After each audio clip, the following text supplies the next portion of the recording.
Assalamualaikum warahmatullahi wabarakatuh. Alhamdulillah. Alhamdulillah hadana li hada wa ma kunna linahtadiya laula an hadanallah. Asyhadu an la ilaha illallah wahdahu la syarika lahu wa asyhadu anna Muhammadan abduhu wa rasuluhu la nabiyya ba'dah. Allahumma shalli ala sayyidina Muhammad wa ala ali sayyidina Muhammad. Rabbi shrah li sadri wa yassir li amri wa hlul 'uqdatam min lisani yafqahu qawli, amma ba'du. Pemirsa Kompas TV Jambi yang dirahmati Allah, alhamdulillah kita berjumpa lagi dalam acara Mutiara Iman. Mudah-mudahan betul-betul masuk ke dalam jiwa kita mutiara iman tersebut, di mana iman inilah yang akan menyebabkan kita masuk ke surganya Allah Subhanahu wa taala. Karena salah satu syarat orang masuk ke dalam surga, dia adalah membawa iman. Kalau iman tidak terbawa, maka dia tidak akan bisa masuk ke dalam surganya Allah Subhanahu wa taala. Baik, masih kita lanjutkan pembahasan tentang Islam, iman dan ihsan. Kali ini kita akan membahas kelanjutannya setelah kemarin kita membahas tentang tu'tiyaz zakah, yaitu memberikan zakat kalau sudah sampai haul dan nisabnya. Karena zakat ini adalah penting untuk membersihkan harta kita. Kemudian setelah kita mengeluarkan zakat itu, tidak lupa watasuma ramadhana. Islam itu adalah orang yang berpuasa di bulan Ramadan. Ketika seseorang sudah mengucapkan asyhadu an la ilaha illallah wa asyhadu anna muhammadar rasulullah, orang yang seperti itu dia sudah wajib melakukan puasa di bulan Ramadan. Kemarin kita telah melakukan puasa Ramadan 1 bulan penuh. 1 bulan itu bisa 29 hari, bisa 30 hari. Nggak ada 1 bulan itu 25 hari, nggak ada. 1 bulan itu bisa 29 hari, bisa 30 hari. Kalau Sya'bannya sampai tanggal 30, biasanya Ramadan itu hanya sampai tanggal 29. Kalau Sya'bannya itu sampai tanggal 29, maka Ramadannya biasanya berakhir pada tanggal 30. Ramadannya 30, biasanya seperti itu. Nah, puasa di bulan Ramadan itu juga penting. Kenapa kok penting?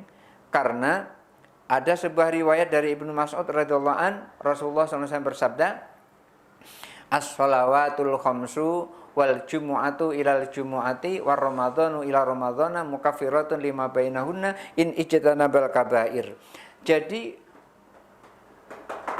Ramadan itu adalah senjata paling akhir. Di dalam hadis itu dikatakan as-shalawatul khamsu, salat 5 waktu itu mukaffiratun lima bainahunna. Salat 5 waktu itu akan menghapuskan dosa-dosa di antara waktu itu. Umpamanya gini, kita sholat subuh, maka ketika kita sudah sholat subuh, dosa yang kita lakukan antara isya dan subuh terhapus. Setelah sholat subuh masih melakukan dosa lagi, kita sholat zuhur, dosa yang dilakukan antara subuh dan zuhur, begitu kita sudah sholat zuhur, hapus dosa itu, hilang dosa itu. Kemudian setelah sholat zuhur kita masih melakukan dosa lagi, kita sholat asyar, dosa yang dilakukan antara zuhur dan asar terhapus setelah kita melakukan sholat asyar. Setelah selesai sholat asyar kita masih melakukan dosa lagi, dosa yang dilakukan antara asar dan maghrib, begitu kita melakukan sholat maghrib, dosa itu gugur, dosa itu terhapus. Setelah maghrib masih melakukan dosa lagi, maka dosa yang dilakukan antara maghrib dan isya itu gugur, terhapus lantaran kita sudah sholat isya. Lalu setelah sholat isya masih melakukan dosa lagi, begitu kita sholat subuh, dosa yang kita lakukan antara isya dan subuh gugur. Kenapa kok demikian? Karena ada riwayat yang menyampaikan, idza qamal abdu yusalli, apabila seorang hamba berdiri melakukan sholat, utiyat bidunubi wa ju'ilat ala ra'si wa atikihi. Orang itu ketika takbiratul ihram melakukan sholat, Allahu Akbar. Jadi takbiratul ihram itu adalah menurut Imam Romli itu dijelaskan di dalam hadis khotwal mangkibai, disebut dengan sejajar dengan pundak, itu cirinya, caranya adalah ibu jari ini menyentuh telinga. Artinya sejajar dengan telinga, bukan menyentuh telinga, sejajar dengan telinga. Tidak di bawah seperti ini enggak sejajar dengan pundak yang seperti ini.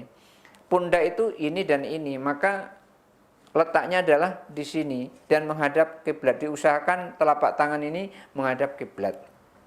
Maka ketika takbiratul ihram Allahu Akbar, utiyat bidzunubihi wa ju'ilat ala ra'si wa atikihi. Dosanya Allah taruh di atas kepala, Allah taruh di atas kedua pundak. Fakullama raka'a, setiap kali ruku' au sajada, setiap kali sujud, sakotat adzunubu anhu. Dosa itu berguguran dari atas kepalanya, dari kedua pundaknya.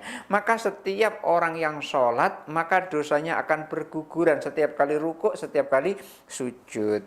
Karena berguguran pada setiap kali rukuk dan sujud itu, dosa-dosa kita akan habis pada saat kita melakukan sholat 5 waktu itu. Suatu ketika Rasulullah SAW duduk-duduk bersama para sahabat. Pada saat itu Rasulullah SAW menyampaikan kepada sahabat. Rasulullah sampaikan, Aro'aitum, apakah kalian tahu, lau anna nahrun ala babi ahadikum, andaikan sungai berada di depan pintu rumah kalian, fayaktasilu fi kulla yaumin khamsa marat, lalu mandi di sungai itu sehari semalam 5 kali, falyabqa ala badi min duni syai'un, apakah mungkin di badan ini masih ada kotoran kalau mandi sehari semalam 5 kali? Lalu sahabat menjawab, qalula, tidak ya Rasul, kalau kami sudah mandi sehari semalam 5 kali, tidak ada lagi kotoran. Rasulullah sampaikan, kadzalika mithlu shalawatil khamsi, demikianlah perumpamaan salat 5 waktu. Yamhullahul binal khotoya, salat 5 waktu itu akan menghapuskan dosa-dosa orang tersebut. Oleh karena itu, ketika seseorang salat, maka dosanya akan diampuni oleh Allah Subhanahu wa taala. Nah, orang yang seperti ini, orang yang telah melakukan salat ini, maka dosanya diampuni oleh Allah. Nah, ketika sholat masih dosanya masih ada, maka wal jumu'atu ilal jumu'ati. Ketika seseorang melakukan sholat Jumat, maka dosa seminggu yang lalu yang ia lakukan yang belum terhapus dengan sholat 5 waktu itu, begitu ia melakukan sholat Jumat akan diampuni oleh Allah Subhanahu wa ta'ala. Sholat 5 waktu dosanya tersisa masih ditutup dengan sholat Jumat. Lalu bagaimana setelah sholat Jumat masih dosanya tersisa, belum habis masih tersisa dosanya. Lalu bagaimana? War ramadhanu ila ramadhan. Maka Ramadan dulu yang lalu dengan Ramadan sekarang sampai Ramadan sekarang ini, maka setelah kita selesai puasa Ramadan, dosa kita akan diampuni oleh Allah Subhanahu wa taala. Oleh karena itu Rasulullah sampaikan, man shoma ramadhana imanan wa ihtisaban, siapa orang yang berpuasa di bulan Ramadan dengan penuh iman dan mengharap ridha Allah, wa ihtisaban, ghufira lahu ma taqaddama min dzambi. Dosa-dosanya akan diampuni oleh Allah, dosa-dosa yang lalu. Nah, ini pentingnya puasa di bulan Ramadan. Ketika seseorang puasa di bulan Ramadan, tidak hanya menggugurkan dosa juga, tetapi Allah sangat sayang kepada kita. Saking sayangnya Allah kepada kita, sampai-sampai Rasulullah sampaikan tentang puasa itu, sumu fatasihu, puasalah kalian, niscaya kalian akan sehat. Kita diberitahu oleh Rasulullah supaya kita sehat, kita disuruh berpuasa. Maka setahun sekali dalam 1 bulan kita disuruh berpuasa di bulan Ramadan. Dan itu hukumnya adalah wajib. Wajib apa artinya? Ketika dilaksanakan mendapat pahala, ketika ditinggalkan mendapat dosa. Lalu bagaimana ketika seseorang berpuasa dan puasanya itu dia tinggalkan? Maka ketika dia meninggalkan tanpa udzur syar'i, maka seberapa banyak pun dia bayar puasa itu tidak akan mampu membayar puasa yang 1 hari kalau nggak ada udzur syar'i. Lalu siapa yang boleh tidak puasa di bulan Ramadan itu? Ada orang yang boleh tidak puasa. Yang pertama adalah anak kecil yang belum balik. Anak kecil yang belum balik seperti itu boleh tidak puasa di bulan Ramadan. Kalaupun dia puasa belum wajib karena belum balik. Karena syaratnya orang berpuasa di bulan Ramadan itu adalah pertama dia Islam, yang kedua dia balik, kemudian dia akil. Dia ada di samping dia Islam, dia adalah balik. Balik itu artinya sudah cukup umurnya, ya kurang lebih kalau laki-laki umur 14-15 tahun, kalau perempuan itu sudah datang bulan, kalau nggak datang bulan juga ya kurang lebih sekitar 15 tahun. Kemudian akil, dia sudah bisa membedakan mana yang baik dan mana yang buruk. Nah, ketika sudah akil seperti ini, maka dia wajib untuk melaksanakan puasa. Dan yang ketiga itu tohir, dia harus suci. Dan suci ini biasanya untuk perempuan, kalau laki-laki tidak ada. Untuk seorang perempuan ketika dia haid tidak wajib puasa, tetapi wajib mengqodoknya di hari yang lain. Itu untuk perempuan. Lalu siapa lagi yang boleh tidak puasa? Orang sakit.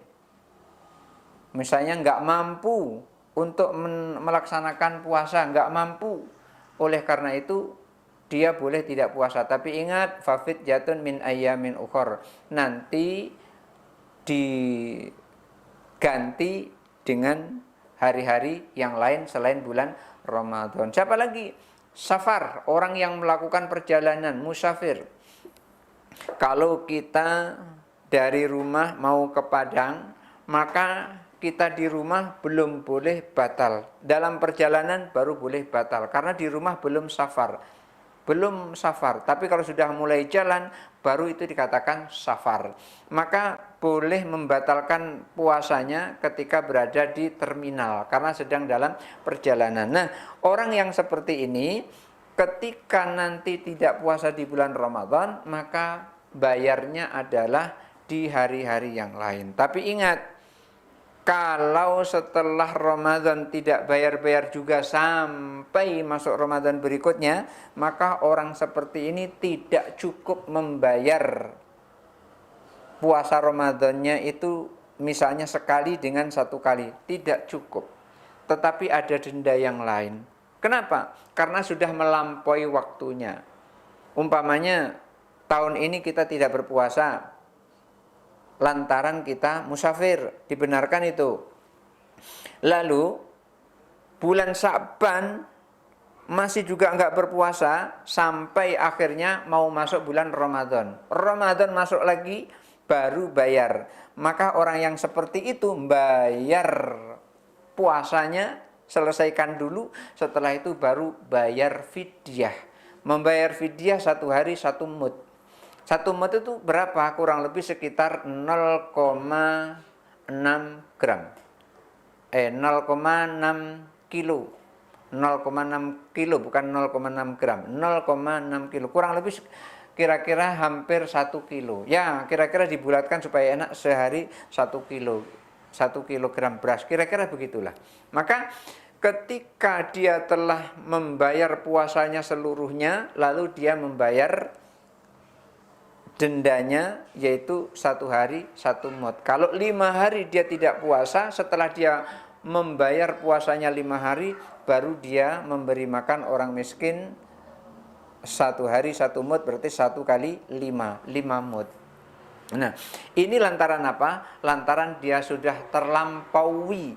Mestinya tahun ini dia bayar puasanya, tahun depan pula dia bayar puasa. Ini sudah melampaui dari 1 tahun, dari 1 Ramadan ke Ramadan berikutnya belum juga membayar puasanya. Dan demikian juga ketika ada wanita yang menyusui atau wanita yang hamil.